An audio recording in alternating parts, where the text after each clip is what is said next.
I'm going to pause for a minute because I want to give you an opportunity to participate. And as Glenn so aptly said, this is something that affects all of us, and that changing your behavior is the most effective way of actually creating change in our culture.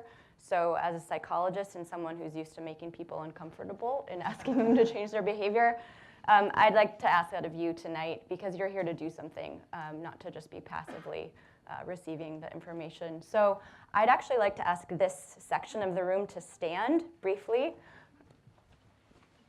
Thank you. And this is just to illustrate that this is actually what we're talking about in terms of prevalence of mental health problems, mental illness. So this is approximately the 1 in 4 that we're thinking of. Now, feel free to stay standing. What I'd like to ask of everyone in the room now is to stand if you have been touched by someone who has suffered from a mental illness, whether that's yourself, a loved one, a coworker. So, thank you. Let's just look around for a minute.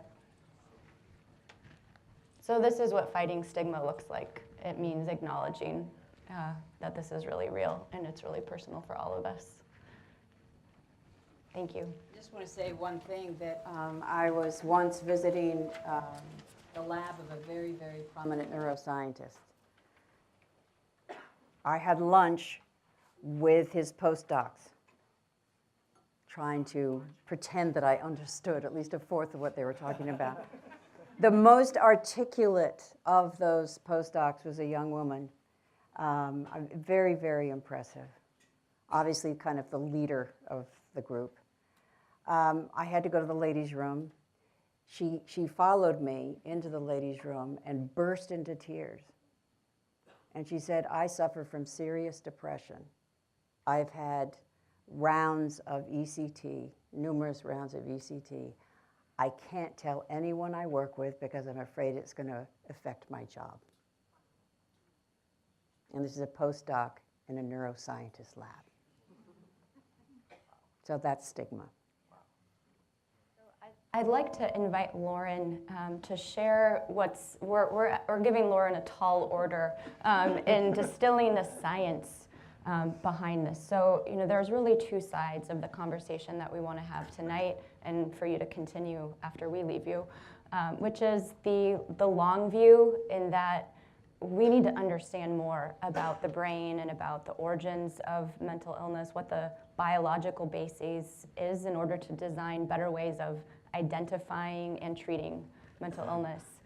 We also have the immediate crisis, which is what Glenn and Ellen have talked about in terms of stigma and treatment. So, Loren, Thank you. It's a pleasure to be here. Thanks. So I should say, just, in that line, I didn't quite want to stand up, but my wife's mother was schizophrenic, untreated through her whole life, which completely changed her entire growing up, her sisters, et cetera, et cetera. So I also feel like I have a very personal connection to this. And so, yeah, it is a tall order to summarize how the brain works in 3 to 5 minutes. But I'll do what I can to give you sort of a flavor for this. And really what I want to focus on is the scientific revolution that Tom mentioned. And why is it that 50 years later we don't know? And really the fundamental problem comes down to this 3 pounds of gray stuff in our heads is the most complicated thing we know of in the universe. It contains something like 100 billion nerve cells, each of them being active many times a second. Each one of those cells talks to or sends signals to thousands of others, of its friends and neighbors.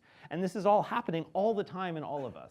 And so from that perspective, if you imagine a machine of that complexity, it's actually amazing any of us are functional at all, right? Because how does this work? How can it possibly stay working with all of the things that happen all of the time?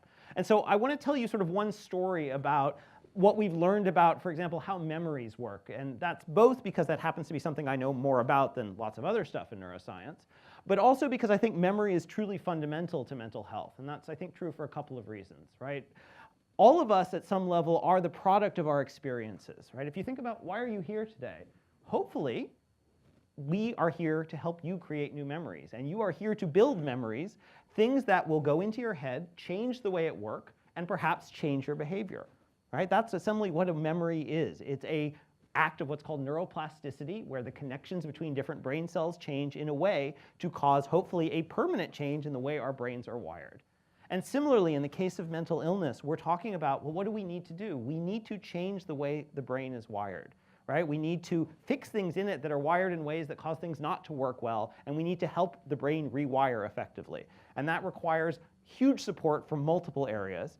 But it also means that to do that properly, we really have to understand how the brain works. And the fundamental truth at the moment is we're getting there, but boy, do we have a long way to go. So what do we know? Well, so memory is great, I think, because it's an easy one we can all relate to. So let's start with something simple. Say, think about what you did for lunch today, all right? So imagine where you were and who you were with and what you talked about and what you ate, all right? And what it smelled like and so on. So again, it is utterly remarkable that I'm hoping most, maybe ideally all of you, can do that, right? Those of you who can't, you're working too hard. So how does that work? Well, we think that when you had that experience, and some of this we know, and some of this I'm kind of squishing over things we don't fully know about, is that information, of course, comes in through our senses, our eyes, our ears, our nose, our mouth, and so on, and that's processed in lots of different areas of the brain that make sense of the turkey sandwich we're having and the conversation we're having about the next election and so on and so forth.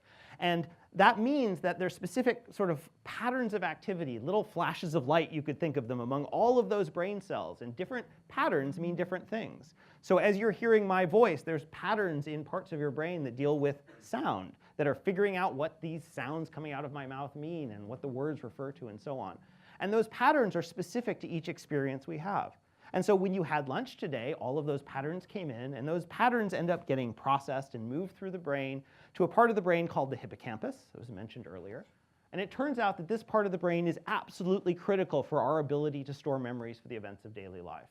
So for those of you who have seen the movie Memento, it's a little disturbing, but that guy doesn't have a hippocampus. I encourage you to see it because it's actually sort of worthwhile.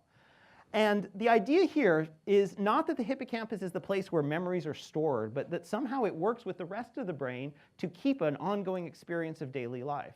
And so somehow the hippocampus does something such that when I say, think about lunch, it can go and say, okay, what do I need to do? I need to think about lunch. Okay, so you guys over there, you guys in auditory parts of the brain that deal with sound, I want the right pattern of you guys to turn on so that we can remember what we heard. And you over there in the part of the brain that deals with what things taste like, I want you to turn on to remember that turkey sandwich, all right? And so it's like an orchestra conductor telling all of the right parts of the brain to turn on in the right way to help reinstate those patterns of activity so that you can remember, all right? So again, utterly remarkable, amazing that that can happen at all.